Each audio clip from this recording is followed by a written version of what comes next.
So I don't, despite the Fed-like introduction, I don't consider myself a Fed. I consider myself a security and privacy researcher. So I just thought I'd lead off with that. But what I'm hoping to do today is help you think about the nation-state threat actor, the nation-state cyber army threat actor. If you look at the evolution of the internet, it began with technologists, and then business saw the opportunity and they moved in. Pretty much everyone on the planet is now on the internet, at least in the modern world. And what did that attract? It attracted intelligence agencies, and later nations built literally armies operating in cyberspace. So what I'm hoping to do in this talk is give you some tools and techniques for reverse engineering how those threat actors operate, and that will help you be better defenders. You'll see that there's lots of opportunity for interesting research.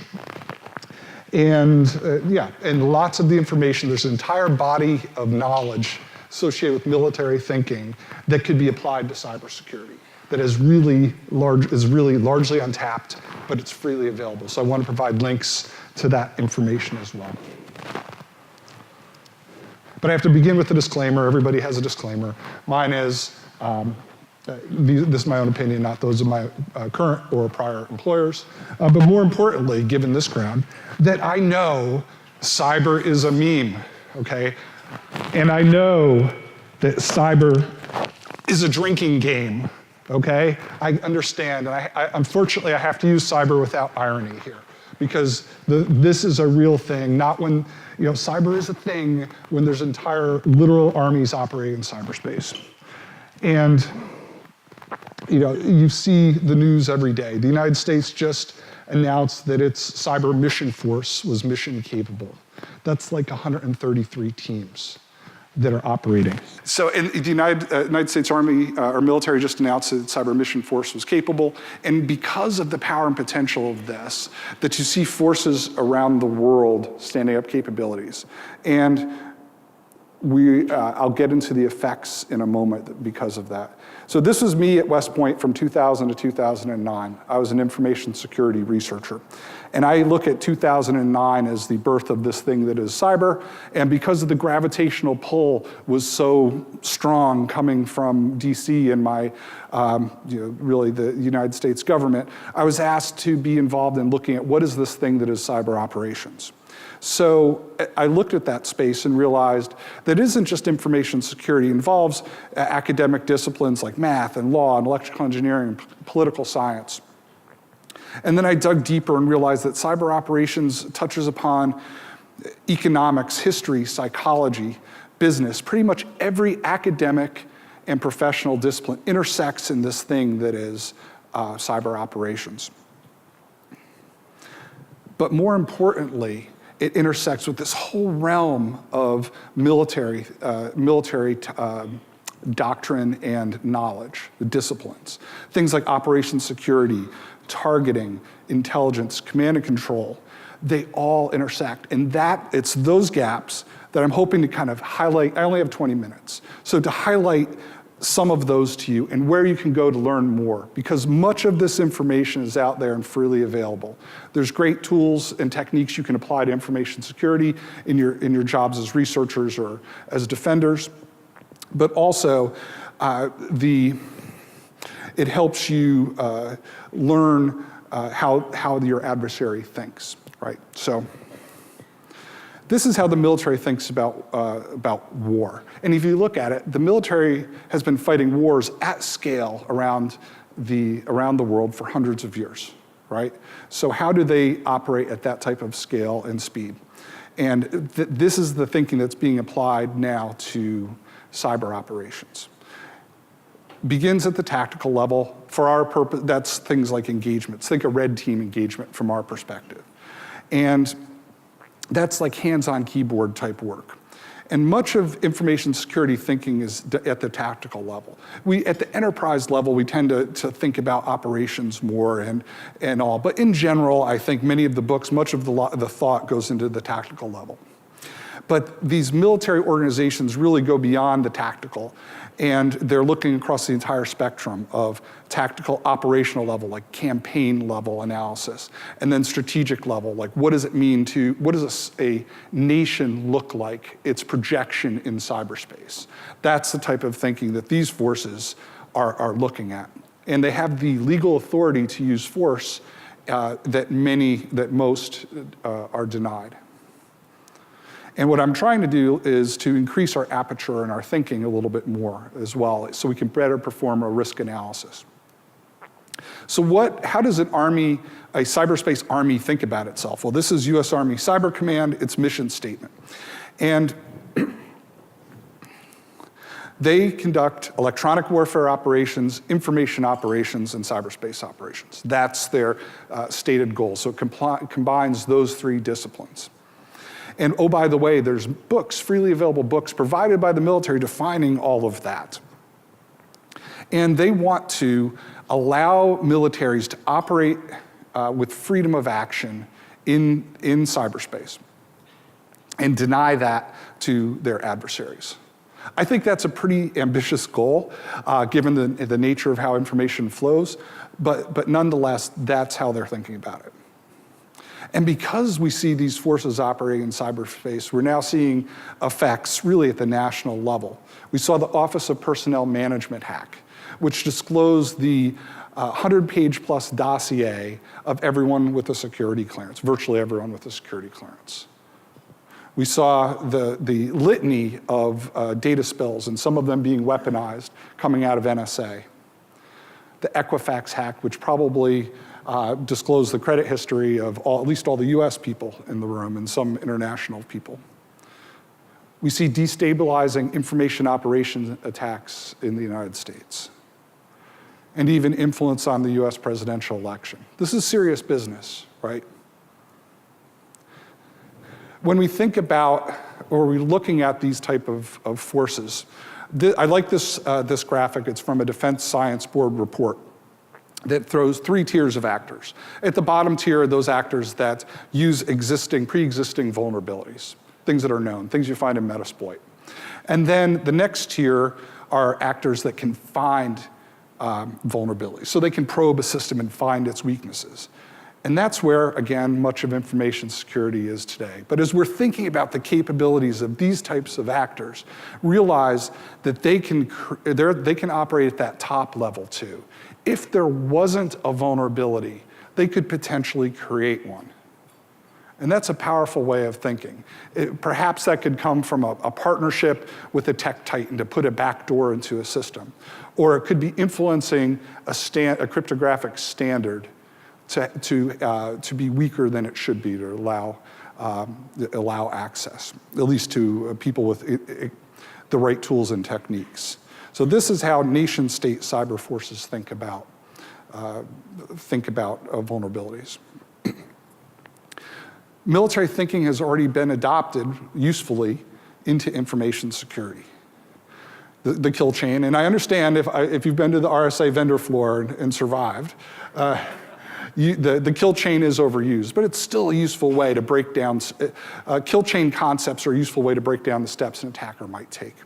Threat intelligences emerged from just simple indicators of compromise to more powerful, deeper, richer, longer-term techniques. We've seen campaign-level analysis rather than looking at isolated incidents and mapping those threat actors to techniques, tactics, and procedures so they could be understood and better identified or defended against. So there is value here. But what I don't want to say is that these forces have it all perfect either, right? In many ways, by studying this space, you can get out ahead of them, which isn't a bad place to be if you're a defender. Here, there's a General Frost from the Pentagon just messaging to the Army, telling every soldier that they need to be responsible for their own computing systems, right? So they're still doing basic blocking and tackling alongside their attempts at sophisticated cyber operations. So here, I'd like to just give you a few techniques from this space that I'm describing. Again, not enough time to go into depth, but I'll highlight a few. One of my favorites is center of gravity analysis. It came from the the Prussian theorist Clausewitz, hundreds of years old, but still in use today. And it allows you to deconstruct a country, a business, an individual, a security conference to find ways it can best be attacked. And when you think about these organizations, they're operating at scale and thinking very broadly. So this is one way they can decompose it. And you can decompose your business that you're trying to protect as an example. It begins with looking at the source of power of an adversary. Let's say the internet is, or you can imagine the US democracy, right? Is the source of power of the United States? What critical capabilities require for the democracy to function? And then what requirements are there for those capabilities? And as you decompose this down into subsequent parts, what might be vulnerable? So let's look at just the internet. If you consider the internet, well, its critical capabilities might be search, hardware, software, internet governance, email protocols, telecom infrastructure. And then you can break those down farther, right? And say, well, okay, if you want to have hardware, you need chip foundries and chip design firms and transportation, warehousing. Maybe for telecom infrastructure, you need undersea cables, communications satellites, and access to the electromagnetic spectrum. So it allows you to take this huge complex thing and break it down. And if you're important enough, or you have the resources, think these type entities, this is how they're looking at countries and at businesses. And then you can further break that down and identify vulnerabilities. I'll just use the example of undersea cables. You probably have seen the news where people have realized that undersea cables are actually really, really important critical infrastructure, and that they're incredibly vulnerable critical infrastructure because it's literally a cable that's laid at the bottom of the ocean. So by understanding these, then you can better protect against them, or if you're on the offense, you can better attack. And if you have patience, you can do it immediately or look to the future, just have it all pre-analyzed in case a vulnerability presents itself. Another source, I think, of information that you'll find interesting is the idea of fires. The military thinks in terms of targeting, identifying lists of targets, prioritizing them. So you can envision these cyber armies coming up with lists of targets. Perhaps you're on them, right? And then prioritizing them. And they've got a rigorous process of how they analyze targets and execute against them and assess the effectiveness. If you're interested in that, I'm trying to include links. Like that book, their Joint Fire Support, tells you. And if you read it and you start thinking in the context of offensive cyber operations, you can really gain a good picture. Another is the idea of the cognitive domain, that it isn't just the physical warfare. Militaries have evolved beyond just blowing things up. They also think in terms of information flows and influencing the decision-making of the force of their adversaries or their adversary populations. That's the definition of information operations. To defend information systems and influence decision-making. It's a rich and deep area that's incredibly relevant right now because while we might not have a cyber war going on, we definitely have intensive information operations going on. That manual is freely available, and I encourage you to take a look at it. And it's not just this thing of information operations acting in isolation. It's also that you can combine your ability to break into a computer system or gain credentials on a system and place information or everything from blackmailing someone to sending out fake urgent messages, fake messages to US forces in Korea, right? Telling them that attack was imminent. It's very serious business. And there's a great article by Herb Lin out at Stanford that looks at that. And if you're interested, I'd look at this manual, and I'd look at this paper by Herb Lin to kind of get your head into that game. Intelligence. You'd be surprised that there are many subdisciplines of intelligence. And I spent my first 15 years in the military doing, first 10 years doing intelligence work. And there are manuals on human and SIGINT and imagery intelligence, and many, many more, operations security, all freely available, and that's one you could start. If you are in the threat intelligence business, you should be mining this stuff. It's gold. Another is the idea of effects-based operations. That again, militaries have evolved beyond thinking of just, let's blow that thing up and see what happens, right? They're a bad guy, we'll blow it up.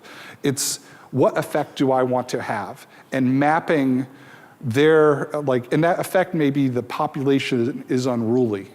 Do you arrest angry leaders in the community? Well, that could make matters worse. Do you blow things up? That could make matters a lot worse.